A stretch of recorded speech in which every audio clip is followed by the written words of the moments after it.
Hi sir. Hi sir, ಹೇಗಿದ್ರು chess ಆಡ್ತಿದ್ದೀರಲ್ಲ, ಆ ಚೆಸ್ಗೆ related ಆಗೋ ಲೈಫ್ಗೊಂದು ಲೆಸನ್ ಹೇಳಿ. ಆ್ಯಕ್ಚುಲಿ ಚೆಸ್ಸು ತುಂಬ ಲೈಫ್ ರಿಲೇಟ್ ಆಗುತ್ತೆ. ಮತ್ತು ಆ ಚೆಸ್ಸನ್ನು ನಾನು ಯಾವ ಥರ ಅರ್ಥ ಮಾಡ್ಕೊಂಡಿದ್ದೀನಿ ಅಂತ ಇವತ್ತು ಹೇಳ್ತೀನಿ. ಸ್ವಲ್ಪ ಹತ್ತಿರ ಬನ್ನಿ. ಇಲ್ಲಿ ನೋಡಿ, ಈ ಕಾಯಿನ್ಸ್ ಎಲ್ಲ ನೋಡ್ತಿದ್ದೀರಲ್ಲ, ಇದು ಆ್ಯಕ್ಚುಲಿ ತುಂಬ ಪವರ್ಫುಲ್ ಕಾಯಿನ್ಸ್ಗಳು. ಮತ್ತು ಈ ಸೈನಿಕರೆಲ್ಲ ತುಂಬ ಕಡಿಮೆ ಪವರ್ ಇರುವಂಥ ಒಂದು ಸೈನಿಕರು. ಸೊ ಇದು ನಾನು ಯಾವ ಥರ ಲೈಫಿಗೆ ಕಂಪೇರ್ ಮಾಡ್ಕೋಬೇಕಂದ್ರೆ, ಕೆಲವ್ರು ಹುಡ್ತಾನೆ ತುಂಬ ಆಗರ್ಭ ಶ್ರೀಮಂತರಾಗಿರ್ತಾರೆ ಅಥವಾ ತುಂಬ ಪವರ್ಫುಲ್ ಆಗಿರ್ತಾರೆ.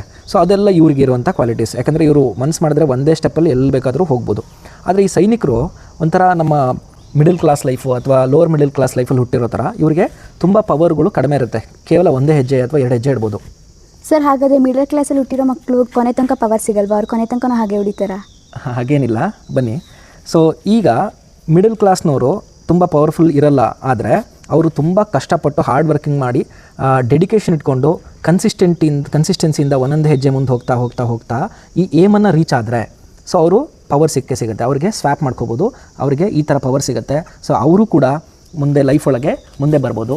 ಸೊ ಯಾವ ಥರ ಅಂತಂದರೆ, ಅವ್ರಿಗೂ ಫಾರ್ ಎಕ್ಸಾಂಪಲ್ ಈಗ ನಾವು ಒಂದು ಏಮ್ ಇಟ್ಕೊಂಡು ಗುರಿ ಇಟ್ಕೊಂಡ್ಬಿಟ್ಟು ನಾವು ಮಿಡಲ್ ಕ್ಲಾಸಲ್ಲಿ ಹುಟ್ಟಿದ್ರು ಪರವಾಗಿಲ್ಲ, ಕಾಂಪಿಟೇಟಿವ್ ಎಕ್ಸಾಮ್ಸಿಗೆ ಪ್ರಿಪೇರ್ ಆಗ್ಬೋದು. ಒಂದು ಕಾಂಪಿಟೇಟಿವ್ ಎಕ್ಸಾಮ್ಸ್ ಪ್ರಿಪೇರ್ ಆಗಿ ಒಬ್ಬ IAS ಅಧಿಕಾರಿ ಆಗ್ಬೋದು, ಅಥವಾ DC ಆಗ್ಬೋದು, ಅಥವಾ ಒಂದು ಜಡ್ಜ್ ಆಗ್ಬೋದು, ಅಥವಾ ಜನನಾಯಕ ಪೊಲಿಟಿಷಿಯನ್ ಆಗಿ ಒಂದು ರಾಜ್ಯವನ್ನೇ ಆಳುವಂಥ CM ಆಗ್ಬೋದು, PM ಆಗ್ಬೋದು, ಅಥವಾ ಒಂದು ಬಿಸ್ನೆಸ್ ಟೈಕೂನ್ ಆಗ್ಬೋದು.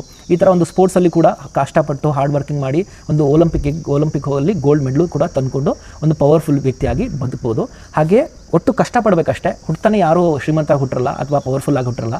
ಆದರೆ ಈ ಒಂದು ಚೆಸ್ ಗೇಮನ್ನು ಒಂದು ನೋಡಿದಾಗ ನಮಗೆ ಪವರ್ಫುಲ್ ಆಗಲಿಕ್ಕೆ ಒಂದು ಕನ್ಸಿಸ್ಟೆನ್ಸಿ ಮ್ಯಾಟ್ರ್ ಆಗುತ್ತೆ ಅಂತ ಹೇಳಿ ಈ ಒಂದು ಕಥೆನ ಈ ಚೆಸ್ಸಿಂದ ನಾವು ಪಡ್ಕೋಬೋದು. Thank you.